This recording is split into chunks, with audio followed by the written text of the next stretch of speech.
and welcome to the UOW Alumni Anthology webinar series, where we explore the passion projects, life journeys and personal enrichment of UOW alumni. I'm your host, Carly Evans, and today I'll be talking to Matt Moffat on the topic of borderless careers. Before we commence, I'd like to start by acknowledging the traditional custodians of the lands on which the University of Wollongong is situated, which is where I am today, the Dharawal people. We acknowledge their continued spiritual and cultural connection to country. As we share knowledge, teaching, learning and research within this university, we also pay respect to the knowledge embedded forever within Aboriginal custodianship of country. Now to today's guest, Matt Moffat. Matt is a proud UOW alumnus, currently living in Austin, Texas and working for Pinterest. Matt was once described as a digital nomad, traveling the world, working from exotic locations and hacking frequent flyer points to travel business and first class. Today, I talked to Matt about how he has cultivated a borderless career, the transformative experience of cultural immersion, and navigating his own identity and values. So welcome, Matt. Thank you for being here today. Thank you for being here. We're on opposite sides of the world, but it's good to be in conversation with you via Zoom. Absolutely. It's sort of part and parcel of how we're all operating during COVID. So we wanted to chat to you today to share insights into your borderless career and how you have cultivated that for yourself. You seem to have landed your dream job. How would you describe your path to your current role at Pinterest?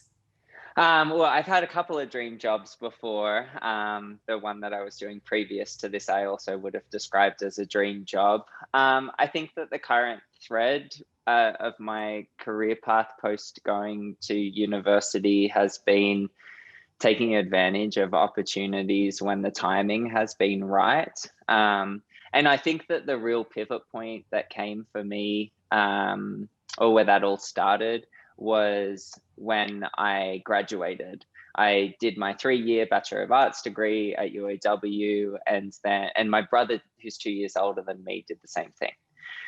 And I kind of followed his path a little bit. We did different majors, but we were on a pretty similar track, and he went on to do honours and then a PhD, and now is an academic at ACU. I also enrolled in doing a summer research project in between when I graduated and when I was going to start my honours year in doing economics. And I also completed 1 week of a vacationer or internship program with Ernst & Young in that summer after I graduated from my bachelor's degree. The reason I only did 1 of the 6 weeks is I was getting dressed up Monday to Friday in a suit and going to the corporate offices on George Street and working in the tax department, which I had absolutely no interest in, and that was just draining all of my energy. And I thought, I'm so glad that I got this opportunity to see that this isn't for me.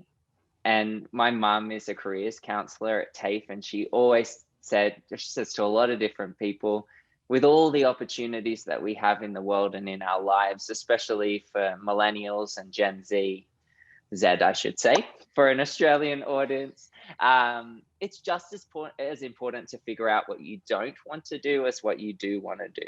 And it's more probable that you find out the things that you don't want to do. So I was like, this is not the path that I want to be on. And then I had this quarter life crisis, which happens to a lot of people after they graduate, right? Absolutely. And I said, you know what, Mum, I remember I was so nervous, the kind of nervousness that maybe not the same level, but the same kind of feelings of when I came out to her 3 years earlier, this kind of bubbling energy. And I said to her one night during those summer holidays, I said, I don't want to do my honours. I don't want to do the summer research project. I don't want to be in economics. This is not right for me at this time. And she said, that's okay. And so then I ended up going on another path of doing lots of different jobs for about 5 years. And I'm so glad that I broke that traditional mold, because I don't think that that was the one that was right for me. That's pretty incredible as a story to leap into, because there's so much self-awareness in that. I'm incredibly impressed. So your career and your travels had led you to some incredible locations, from Mexico to Iran to Spain. Is there a particularly memorable story you'd like to share about your experiences within those cultures?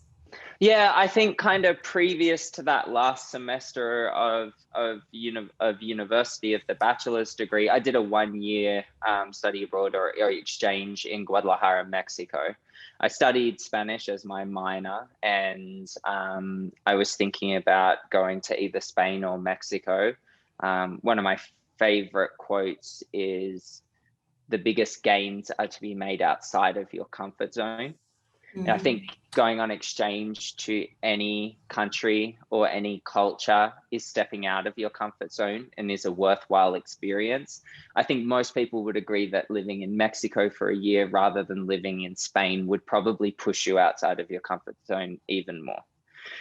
And that ended up being the happiest and most growth-filled year of my life. I'm so pleased with that choice, because there I got to become proficient in Spanish. I lived with a Mexican host family. I got to know a really different culture. It was the first and only to date developing country that I've lived in, which is a really different reality. And Guadalajara is a really gay city, and I'd come out a few years earlier, but like I hadn't even kissed a guy until I went to Mexico. And being able to kind of be out of my norm, out of my home, that being Sydney or Wollongong, I got to finally explore my sexuality, which happens to a lot of people when they get to live or study abroad. And I came back to my final semester with a really different perspective of what my university experience was. Perhaps a little bit too late, unfortunately. I think before I was pretty straight edged, and I really focused on the academics and the extracurricular activities. And when I came back from Mexico, I thought, oh my God, there's so much more to this, and I want to have fun. And indeed, that last semester was my worst semester academically, but probably one of my more enjoyable ones at UAW, because I think I took the pressure off myself and realized that there was more to life and more to university than just studying. That's phenomenal. And I guess in terms of holistically then understanding yourself and what your ambitions were, that perhaps led into some of those self-awareness pieces of not wanting to be in that tax department experience. So interesting. What advice would you provide to someone if they were given an exchange opportunity? Do it. Would be the first one. I'd say if you go for one semester, then you're going to get to know another culture. You're going to be able to get to travel. You're going to study in a different institution. You're going to be pushed outside of your comfort zone. That's fantastic. If your degree allows for it, if your finances allow for it, do 2 semesters. I know it sounds a lot from the outset, but my second semester was 1,000 times richer than my first. I feel like towards the end of the first 6 months or so, I was just getting a handle on my Spanish, if you're in a non-English speaking country, and starting to get to know people, right? Both local students and other exchange students. And you'll get more travel opportunities as well. I think if you're trying to kind of cram them in 4 months, which is effectively what a semester is, then you may be out of town every weekend, and it's hard to make friends without consistency. So that would be the first one. And then I kind of alluded to this before with, for me, the Spain-Mexico choice. Think outside the box. And any experience is going to be rich, but there's more scholarship money and grants to go to non-traditional destinations like South Korea and the Middle East and Latin America. Less competition for places. And I think that people there have a bit more of maybe a deeper cultural exchange, which is what study abroad and exchange is all about. Beautiful. So I guess to lead on from that, if we're talking about brave choices and intuition, and I guess that authentic investment into your personal and professional networks. That really seems to characterize your career journey. Were there key moments for you where this has been particularly obvious to you, perhaps in hindsight? Yeah, I think hindsight is definitely about a benefit. You kind of mentioned before, that self-awareness. That's a journey. It doesn't happen straight away. It takes me a while to figure things out, but I guess kind of as I see patterns through my life and the way things have panned out, I've never had more trust in the universe and in timing and in energy as now, because I look back at the data of everything that's happened to me in life and I go, is there a plan? I'm not quite sure if I'd say that, but am I going to be okay? And am I going to be safe? And am I going to keep growing? And I'm very resolute that that is the case. So even though I can't necessarily see it at that time. So I guess two major things have proved that to me. The first one is that when I was in Mexico, someone told me about the diversity visa lottery for the States, which is also known as the green card lottery. And it's a ballot system where the State Department gives out 50,000 green cards, which are permanent residency visas, randomly. Whether that's random or not, I'm not quite sure. And those people get to immigrate to the States. It's the easiest way to get here. So I applied for 4 years, and then in my 5th year, I was in San Francisco on a trip. I was working at a hostel there, kind of treading water financially because I was kind of running out of money. And I got my annual reminder in Google Calendar to check whether I had won the diversity visa lottery for that year. And I thought, there's 13 million people that apply every year. Surely I'm not going to be one of the 50,000 places or winners. And that same week, talk about timing, I found out that I got offered 2 jobs in Spain and missed out on a master's course in Spain. Because I thought that that's where I was kind of heading back to after I lived there earlier. And I opened up the application page or the confirmation page, and I got the notification that I was one of the 50,000 winners. And I thought, this is like, my heart stopped. And I thought, what an incredible opportunity. I never actually imagined that this would happen because the chances are so low. And what kind of confirmed to me pretty instantaneously that that was the right choice for me and that my intuition was correct is that evening I went to the California Academy of Sciences, which is a museum near Golden Gate Bridge. And every Thursday they have Nightlife, which is an adults only night where they set up temporary exhibits around the museum, and they have a theme each Thursday.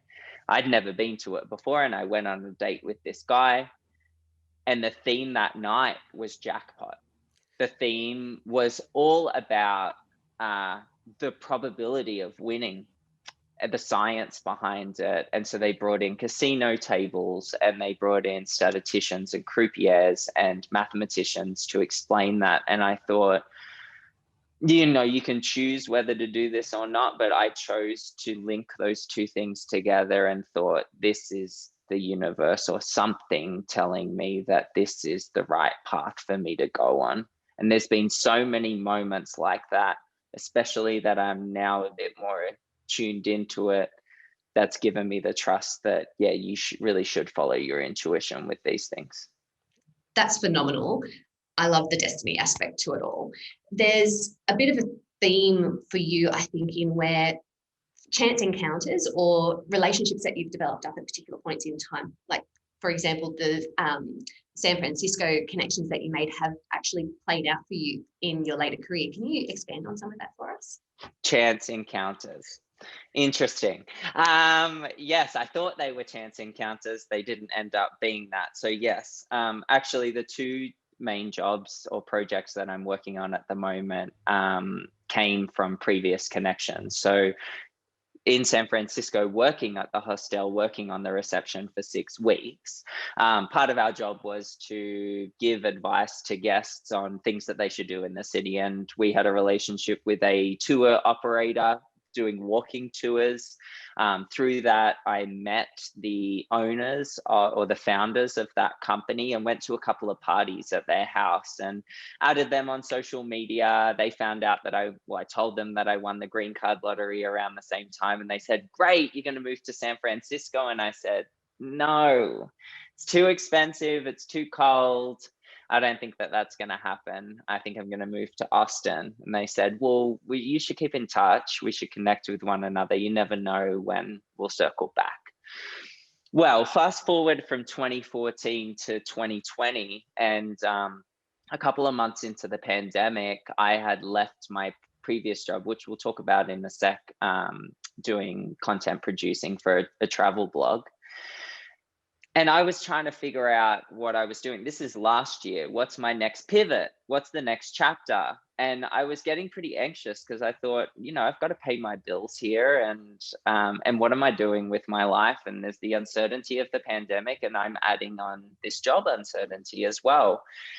And one day in July last year, I went onto Facebook, and one of those founders, one of the two, posted on his wall and said, we're looking for people to run virtual team building sessions on Zoom, like escape rooms, with a travel theme, which is huge for me. They need to be confident communicators, have technical prowess, and have dealt with people from a lot of different backgrounds. And I thought, I never thought that this would be a job. Who would have thought that this would be a job? Who predicted the pandemic, right? And the way that would change work. And so I applied for the job and I got it. And there's been huge demand for team building opportunities and connections for so many different types of organizations, both here in Australia, and I've done some both here in the US and in Australia. And that was just the right time for that to happen. And I'm really glad that I made that connection in San Francisco. I never thought that 6 years later it would have turned into a job.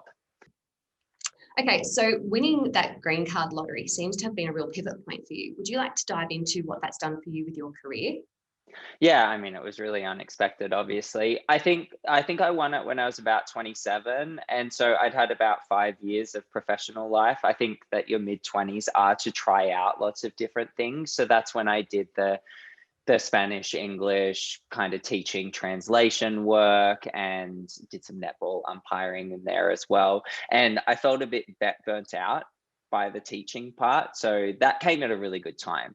So I moved here to Austin. I moved here with a backpack. I was in debt. I lived in a garage for the first 4 months that I was here. And for the first year, I said, I'm going to milk my Australian accent and work at a restaurant and earn tips, because that'll give me a flexible schedule. And my priority this year is to make money and make friends. So that's why I did that.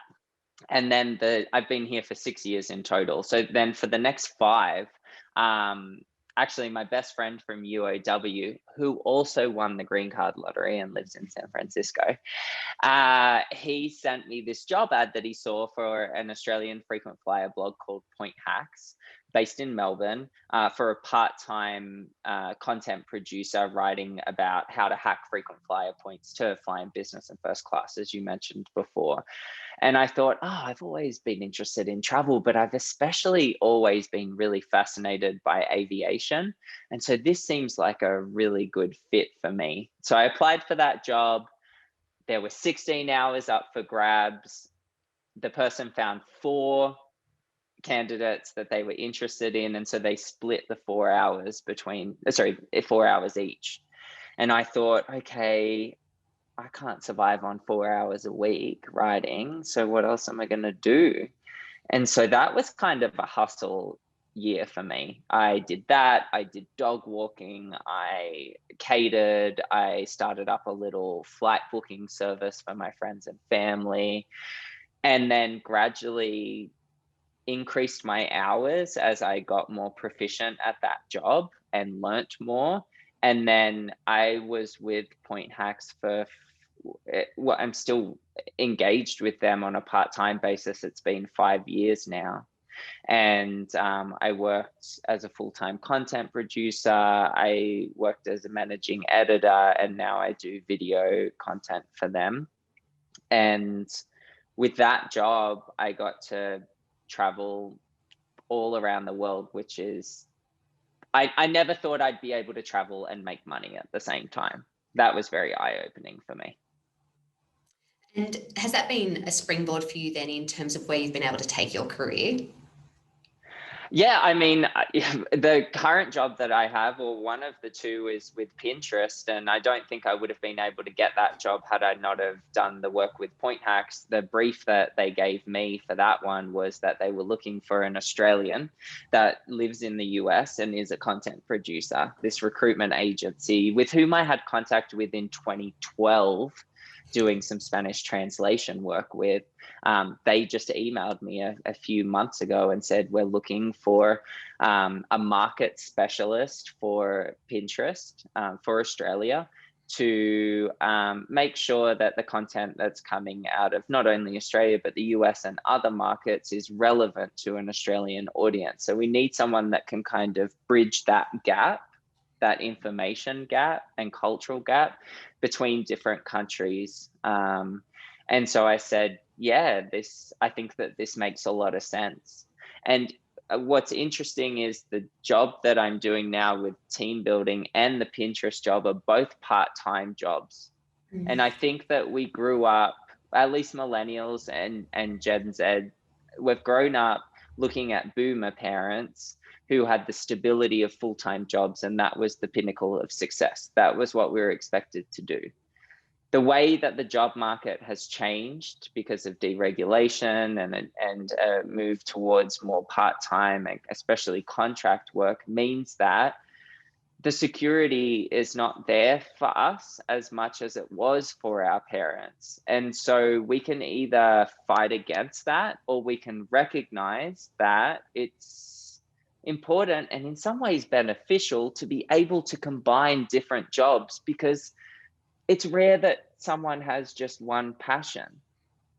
And so I get to work on today, for example, doing a team building session on Zoom and talking to people on video. And then in the afternoon, I get to do some content curation where I put in my AirPods, listen to some music, and then do things for Pinterest. That's what makes me really happy. I haven't worked in a full-time job in an office since 2013, and I don't know if I ever want to. That's really interesting. Do you feel that your time at UOW prepared you in a particular way for the work that you do now? I think that yes, and choosing to do an arts degree gave me a lot of flexibility to choose different subjects, which I was interested in, and therefore I did well at, but didn't know where they would take me. And I thought that the politics and economics choice as my majors meant that I would work for DFAT or for ASIO or something like that, or the UN agency.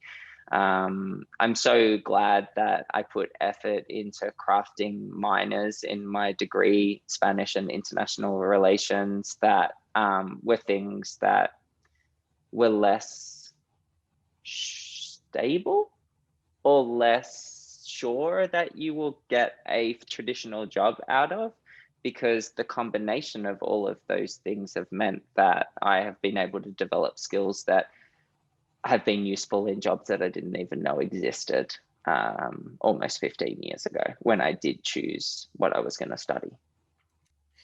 Well, given that you're handing advice at the moment, would you have a set of tools or recommendations for people who would like to have a borderless career? Are there any tips that you could perhaps share on that front? Yes, first one I would say is apply for the diversity visa lottery for the States every October. It's free. It takes 30 minutes. You could move to the largest English speaking country in the world and have a lot of different career opportunities. And it's not that hard for Australians to win it. We have like a 1 in 100 chance of winning. So I think that that's a really good idea.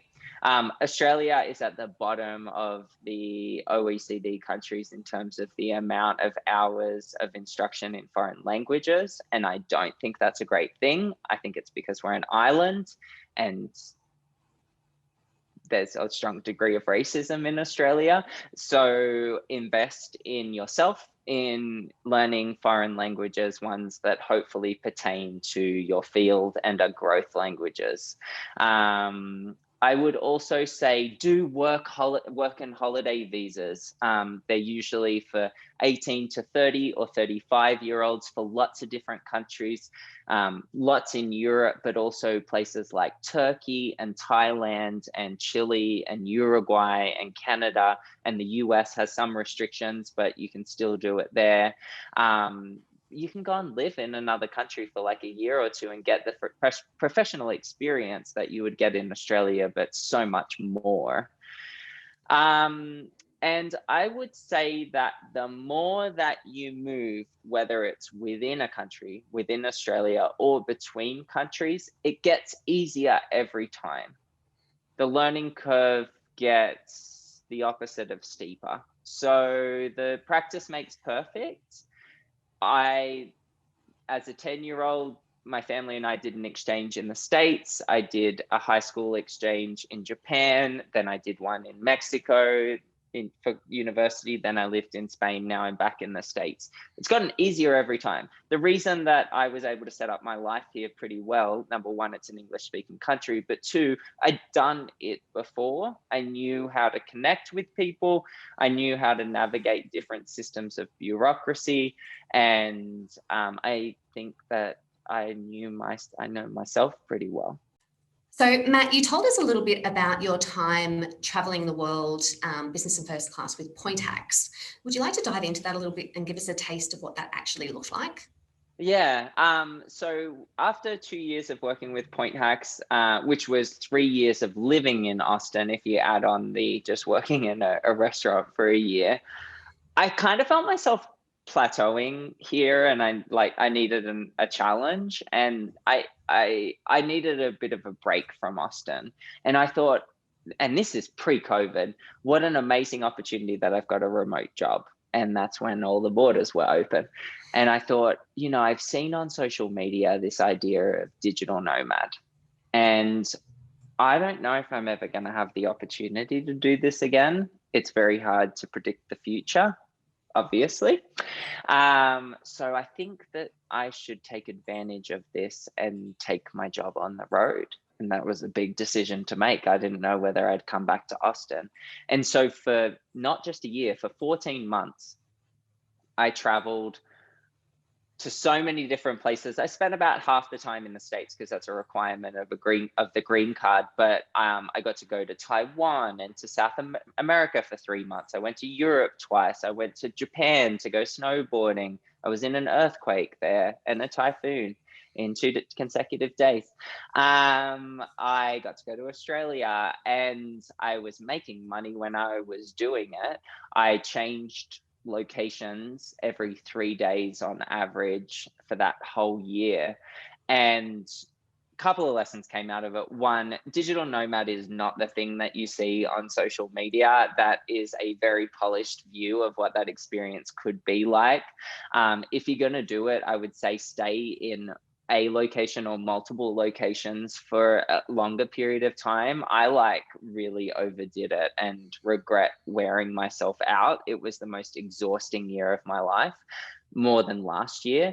But I also got to go to so many places and have so many experiences, and I'm glad I did it when I did it, because those kind of opportunities aren't as freely available now. And something that was probably the best lesson that came out of that is I missed having a home, a base, a community, and that's why I came back to Austin. It was a good test, kind of like maybe a relationship with someone. Sometimes you just need some space, however long that may be. I feel like that with place as well.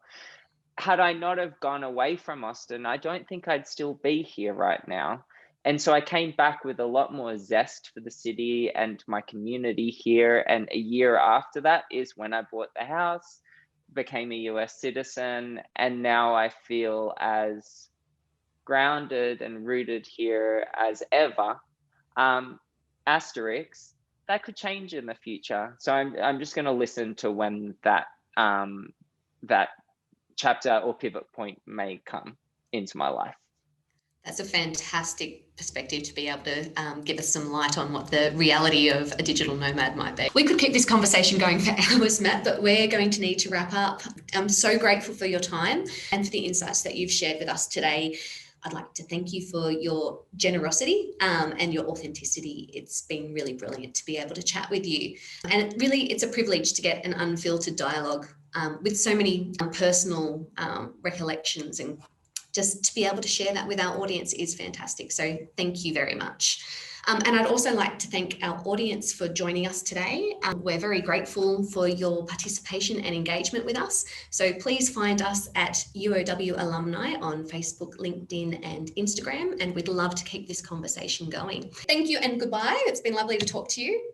Thank you for having me. It was a pleasure.